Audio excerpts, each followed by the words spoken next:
पूर्णमदः पूर्णमिदं पूर्णात् पूर्णमुदच्यते पूर्णस्य पूर्णमादाय पूर्णमेवावशिष्यते। कृष्णाय वासुदेवाय हरये परमात्मने प्रणतक्लेशनाशाय गोविंदाय नमो नमः। जय श्री राधे मित्रों, मैं सुभाष चंद्र शास्त्री आप सभी का यूट्यूब चैनल पर बहुत बहुत स्वागत करता हूं। मित्रों, एक कदम अध्यात्म की ओर इस सीरीज में अभी तक आपने श्रीमद् भगवत गीता के माध्यम से अर्जुन और श्री कृष्ण के संवाद के रूप में ज्ञान, भक्ति, वैराग्य, कर्म, संन्यास आदि के विषय में जाना, सुना। अर्जुन ने भगवान कृष्ण से अपने मन की शंकाओं को मिटाने के लिए जितने भी प्रकार से प्रश्न किए, भगवान कृष्ण ने उसी प्रकार से अर्जुन को उपदेश करके उनके मन की भ्रांति को, मन की शंकाओं को समाधान किया। इसी प्रकार अष्टावक्र जी महाराज से जनक जी ने आत्म ज्ञान संबंधी प्रश्न किए थे और आत्मा एवं जीव से संबंधित ज्ञान अष्टावक्र ने जनक जी महाराज को बताया। उसको अष्टावक्र गीता कहा जाता है। भगवान कृष्ण ने अर्जुन को माध्यम बना करके हम सभी मनुष्यों के लिए गीता का उपदेश किया, जिससे हम अपने कर्म को समझ सकें, सुचारू रूप से कर्म कर सकें, साथ ही साथ धर्म का एवं संन्यास का, अपने गृहस्थ आश्रमों का पालन करते हुए, अपने कर्मों को भी करते हुए और भगवत प्राप्ति का साधन हम अपना सकें। और उसी प्रकार महाराज जनक जी निमित्त बना करके अष्टावक्र जी महाराज हम सभी को आत्मा और जीव संबंधी अर्थात आत्म संबंधी विषयों का व्याख्यान करके हम सभी के भ्रम को मिटाने का प्रयास कर रहे हैं। तो आज हम अष्टावक्र गीता के ज्ञान का आप लोगों के साथ में चर्चा करने जा रहे हैं। तो इससे पहले हम आज जानने का ये प्रयास करें कि अष्टावक्र कौन थे और जनक जी कौन थे, इनका संयोग आपस में कैसे हुआ, अष्टावक्र की उत्पत्ति कैसे हुई, इस विषय में आज हम चर्चा करते हैं आपके साथ। मित्रों, कुछ प्रसंग ऐसा मिलता है कि उद्दालक मुनि बड़े ही पारगामी थे, वेद वेदांत का संपूर्ण ज्ञान था। इनके पास अनेकों ब्राह्मण एवं ऋषियों के पुत्र आते थे शिक्षा के लिए। ये अपनी उद्दालक अपनी गुरु भक्ति एवं निष्ठा के लिए बहुत ही प्रसिद्ध थे। इन्होंने अपने गुरु की सेवा करके वेद वेदांत का सारा ज्ञान समुचित रूप से प्राप्त करके पांडित्य को पूर्ण रूप से प्राप्त किया था। और उद्दालक जी के एक पुत्र था जिसका नाम था श्वेतकेतु। वह भी अपने पिता के समान मंत्रों का परम ज्ञाता था, वेद वेदांत का ज्ञाता था। उद्दालक ऋषि की एक पुत्री थी जिसका नाम था सुजाता। उद्दालक ऋषि के आश्रम में वेद की शिक्षा के लिए बहुत से ब्राह्मणों के पुत्र, ऋषियों के पुत्र आया करते थे, शिक्षा प्राप्त करते थे। और उन्हीं के बीच में एक परम चतुर एवं बुद्धिमान एक शिष्य था जिसका नाम था कहोड। कहोड की योग्यता को देख करके और उसकी सेवा से प्रसन्न होकर के उद्दालक ऋषि ने अपनी पुत्री सुजाता का विवाह कहोड ऋषि के साथ में कर दिया। कुछ समय के अंतराल में सुजाता गर्भवती हुई। अग्नि के समान तेजस्वी एक शिशु सुजाता के गर्भ में आया और धीरे धीरे गर्भ बढ़ने लगा। कहोड ऋषि का यह नियम था कि कहोड प्रातः काल उठ करके स्नान ध्यान करके वेद मंत्रों का पाठ किया करते थे और वह गर्भस्थ शिशु वेद मंत्रों को सुनता था। एक दिन की बात है, प्रातः काल के समय कहोड ऋषि वेद मंत्रों का उच्चारण कर रहे थे। उसी समय वो गर्भस्थ शिशु बोल उठा कि पिताजी, आप मंत्रों को गलत उच्चारण कर रहे हैं, ऋचाएं उल्टी हो रही हैं, गलत हो रही हैं। ऐसा सुनकर के उद्दालक ऋषि को क्रोध आ गया और उन्होंने क्रोधवश ये कहा, अरे बेटा, तू तो अभी जन्म से पहले अर्थात माता के गर्भ में रहते हुए ही इतने टेढ़ी मेढ़ी बातें कर रहा है, अपने पिता में खोट निकाल रहा है, दोष दर्शन कर रहा है, इसलिए मैं तुझे श्राप देता हूँ, तू समस्त अंगों से टेढ़ा हो जा। परिणाम स्वरूप वह बालक जब पैदा हुआ तो 8 अंगों से टेढ़ा था, इसीलिए उस बच्चे का नाम, उस बालक का नाम अष्टावक्र पड़ गया।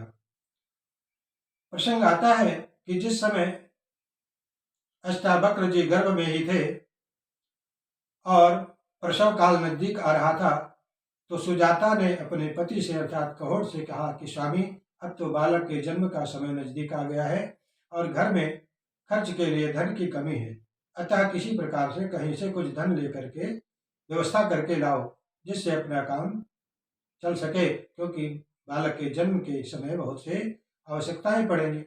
कहोड़ ऋषि जो है महाराज जनक के दरबार में जाकर के यज्ञशाला में उपस्थित हुए। जनक जी के यहाँ बहुत सारे विद्वान डेली आया करते थे और वहाँ पर शास्त्र की चर्चा, आत्म विषय चर्चा, आत्मज्ञान की बातें हुआ करती थी और आपस में ब्राह्मणों का शास्त्रार्थ हुआ करता था। उनके बीच में एक बंदी नाम का विद्वान ब्राह्मण था जो सभी ब्राह्मणों के साथ में शास्त्रार्थ करता था, और जो ब्राह्मण शास्त्रार्थ में पराजित हो जाए उसको पानी में डुबा दिया करता था। यह शर्त थी उसकी। कहोड़ ऋषि वहीं पर पहुंचे और राजा के द्वारा कुछ धन पाने की आशा में कहोड़ ऋषि ने भी बंदी के साथ में शास्त्रार्थ किया और बंदी ने कहोड़ ऋषि को शास्त्रार्थ में पराजित कर दिया। तत्पश्चात कहोड़ ऋषि को बंदी ने जल में डुबा दिया। इस प्रकार से यह घटना हुई। तब से कहोड़ ऋषि लौट करके नहीं आए और इधर बालक का जन्म भी हुआ, और जब बालक पैदा हुआ, बढ़ने लगा, उस समय वह अधिकतर अपने नाना के घर में रहा करता था। एक दिन की बात है कि अष्टावक्र अपने नाना के गोद में खेल रहे थे।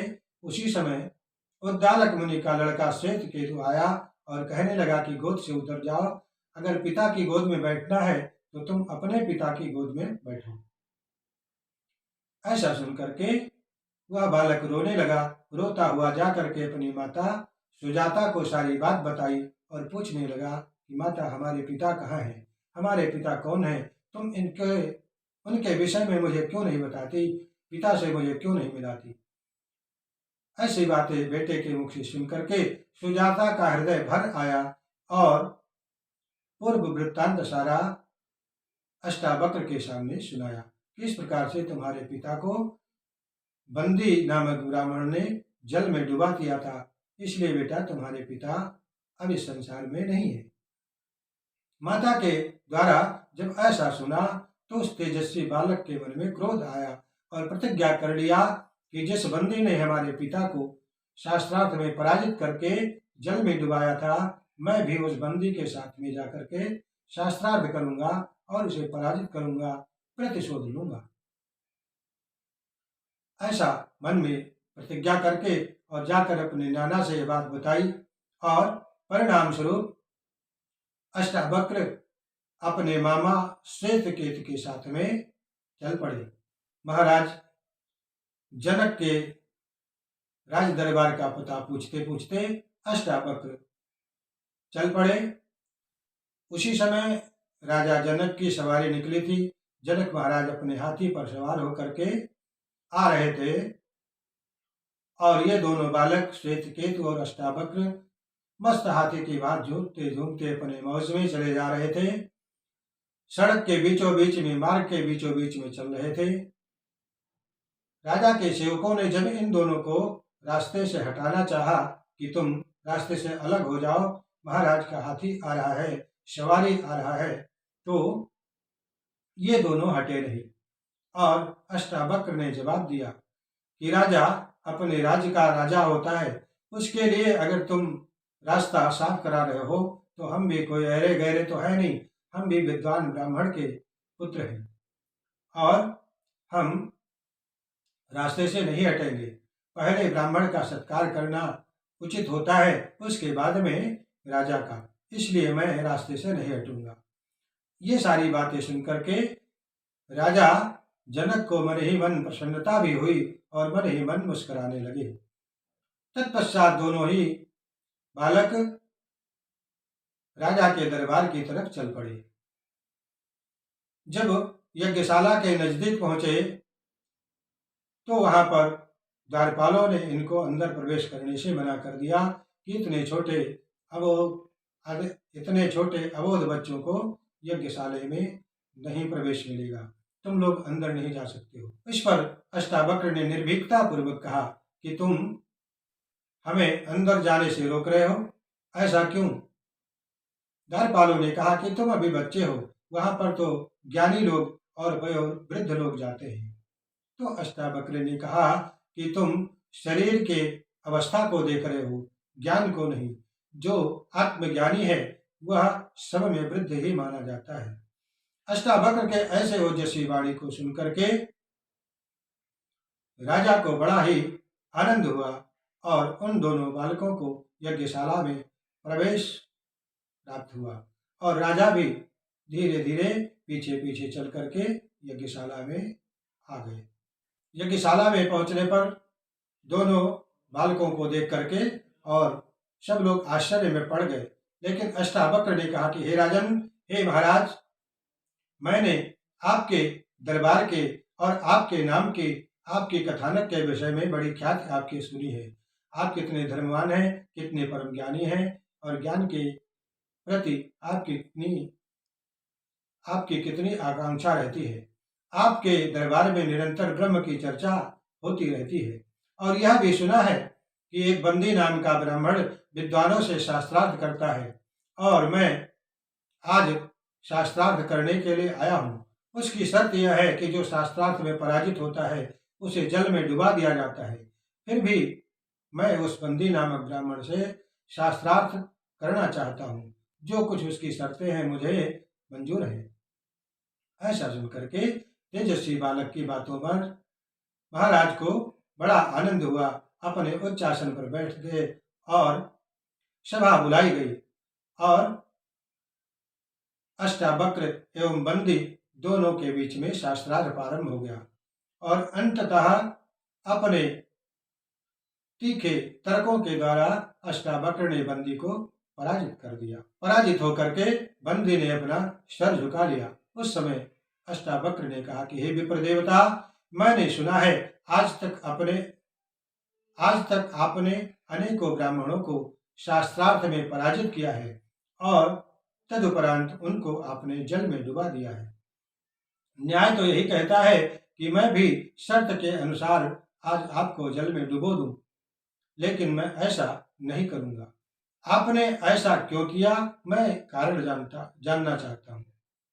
अर्थात मैं आपको जल में तो नहीं डुबाऊंगा, लेकिन आप ऐसा क्यों कर रहे थे उसके विषय में मैं जानना चाहूंगा, वह मुझे बताओ।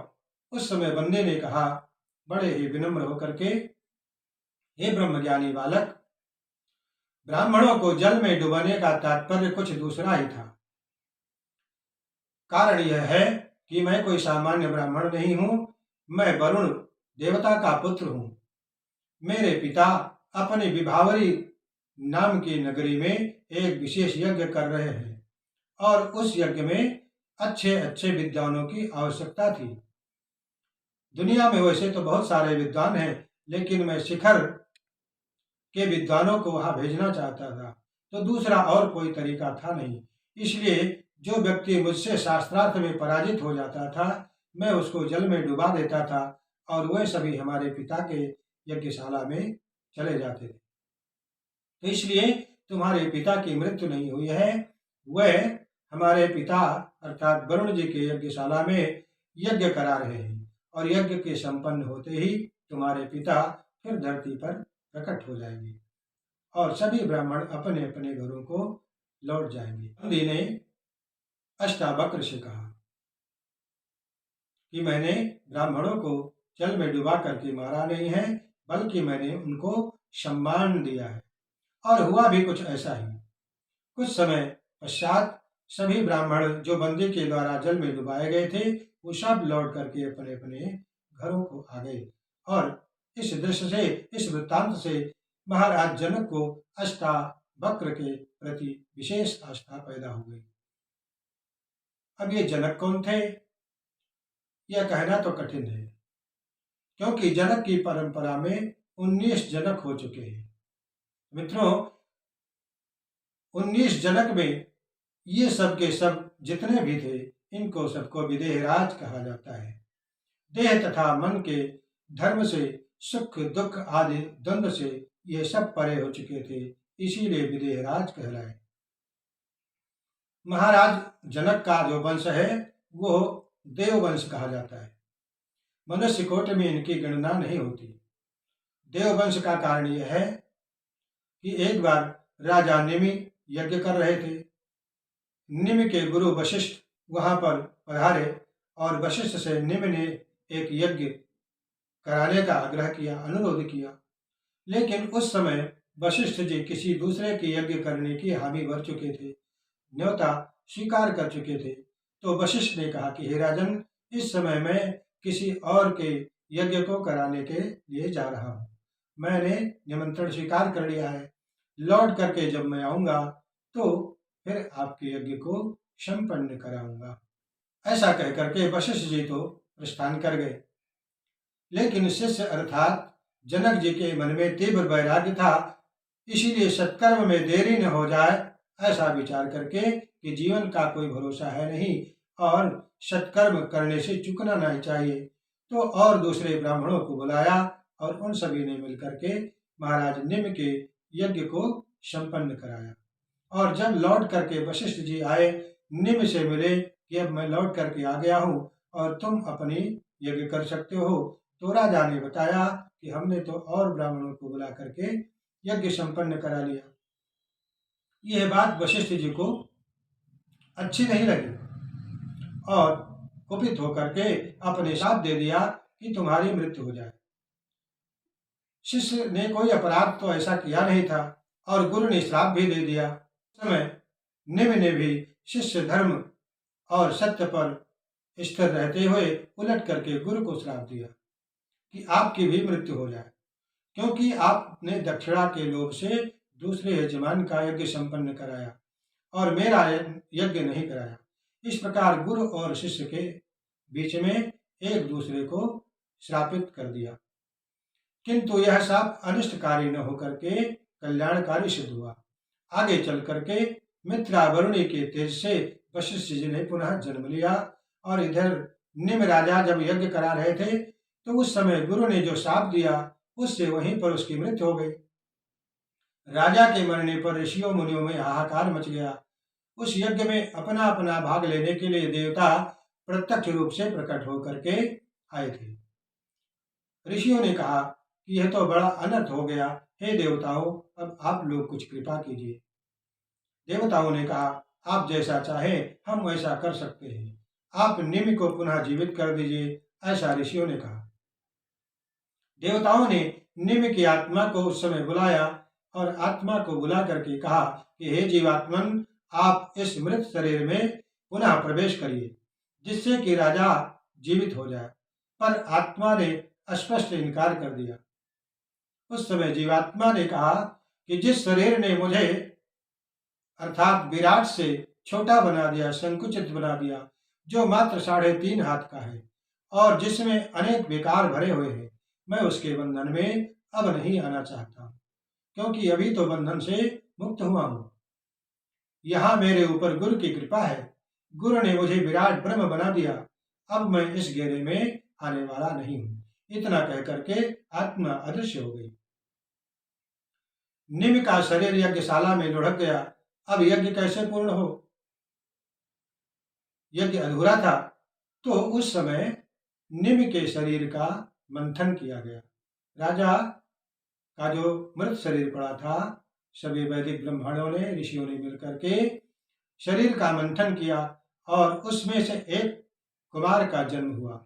शरीर में से जन्म लेने से इसका नाम जनक पड़ा और मथने से प्रकट हुआ, इसीलिए मिथिल भी हुआ।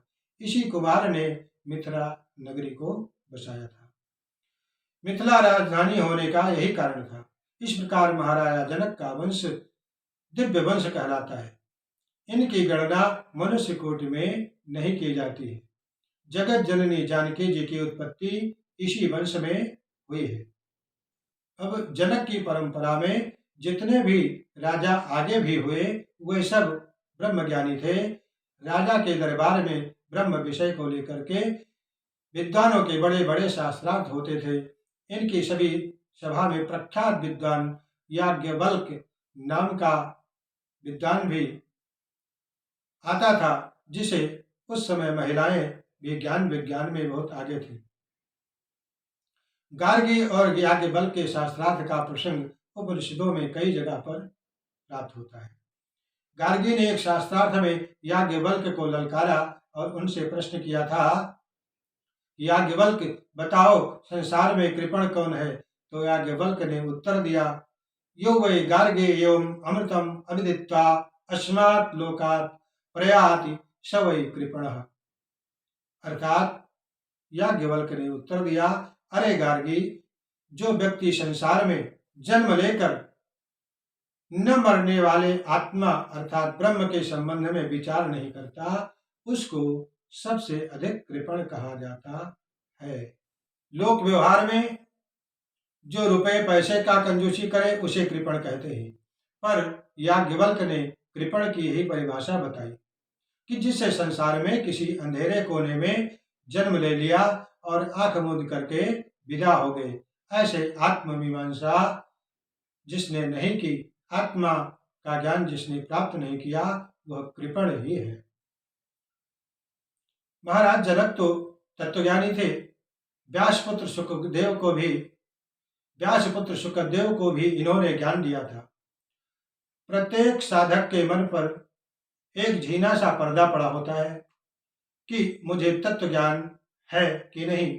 समय आने पर वह पर्दा स्वयं हट जाता है। सुखदेव जी को भी अपने ज्ञान के विषय में थोड़ा सा संदेह था। पिता व्यास ने से अनुरोध किया, आप हमें आत्मज्ञान दीजिए। तो व्यास जी ने कहा कि पिता अहंकार का प्रतीक है और माँ ममता की डोरी है, इसलिए पूर्ण ब्रह्म ज्ञान, पूर्ण मीमांसा मैं तुम्हारे लिए नहीं कर सकूंगा। ये परमार्थ की तरफ बढ़ने के लिए रुकावट पैदा करता है। इसलिए तुम्हें यदि उचित ज्ञान प्राप्त करना है तो विदेहराज जनक के यहाँ जाओ, वह तुम्हें आत्मा का अपरोक्ष ज्ञान प्राप्त कराएंगे। सुखदेव जी हिमालय से मिथिला की ओर जाते हैं। राजा जनक की नगरी में प्रवेश करते हैं। उनकी अग्नि परीक्षा होती है और जनक उन्हें ब्रह्म के विषय में समझाते हैं। तात्पर्य यह है कि राजा जनक के अद्वैत ब्रह्म में ऐसी निष्ठा थी कि सुखदेव जैसे तत्वदर्शी को भी उनके पास आत्मज्ञान के लिए, तत्व ज्ञान के लिए आना पड़ा। जनक ने देखा कि अष्टावक्र परम विद्वान है। एक दिन विद्वानों की सभा लगी हुई थी, अष्टावक्र भी विराजमान थे। जनक ने कहा कि हम सभी में से इस सभा में ऐसा कोई है विद्वान जो मुझे कुछ दिनों में परम तत्व का साक्षात्कार करा दे।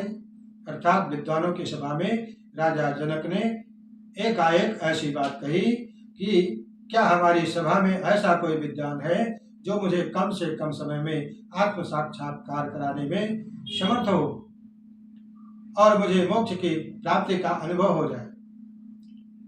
ऐसा जब राजा ने कहा, उसी समय अष्टावक्र बोल उठे कि राजन, तुम कुछ दिनों की बात करते हो। अरे घोड़े की ऐड़ में पांव रखकर काठी पर बैठने में जितना समय लगता है उतने ही समय में तुम्हें ब्रह्म ज्ञानी बना सकता हूं मैं। तुम मोक्ष की कामना करते हो, इस प्रकार मुक्तिम चेक्षस चेत्तात विषयान विषयत्यज क्षेमार्जवदयातोष सत्यम पीयूषवत भज। अष्टावक्र ने विदेहराज जनक को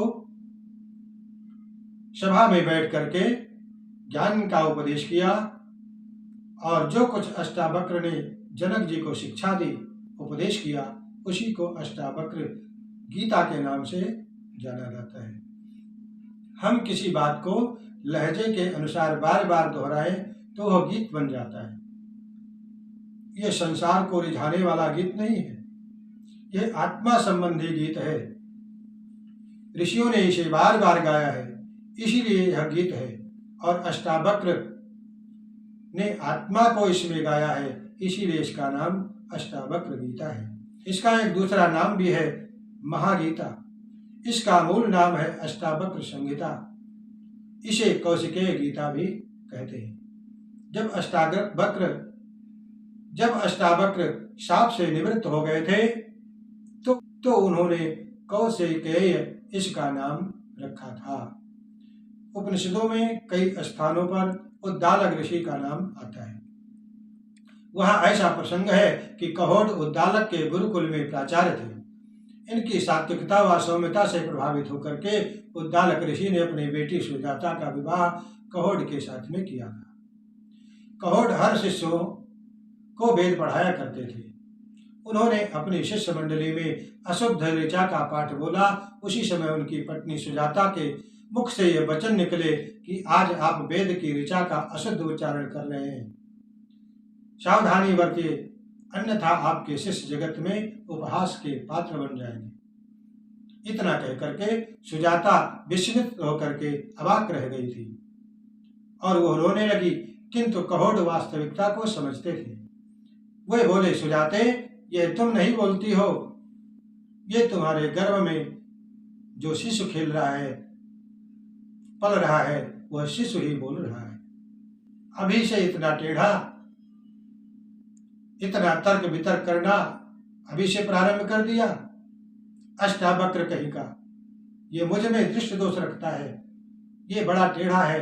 ये पिता का एक प्रकार से उसे श्राप था कि अष्टावक्र टेढ़े हो गए। शेष कथा, शेष बातें पूर्ववत है जो मैंने आपको बताई। अब अष्टावक्र ने जनक जी को जो ज्ञान दिया, वह बड़े प्रसन्न हुए।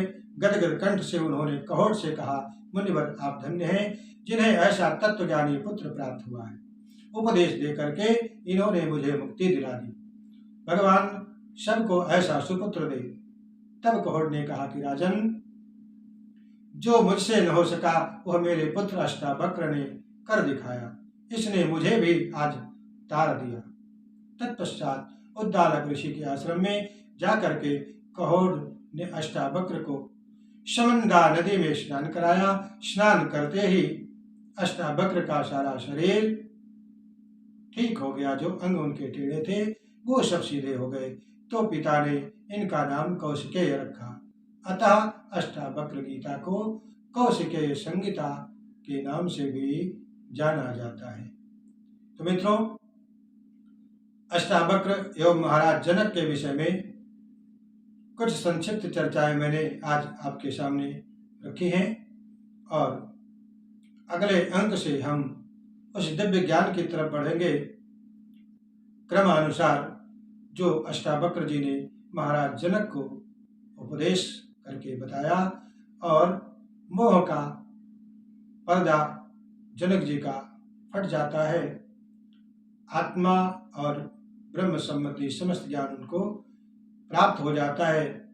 शरीर में जीवित रहते हुए भी जो मोक्ष का आनंद प्राप्त कर लेते हैं।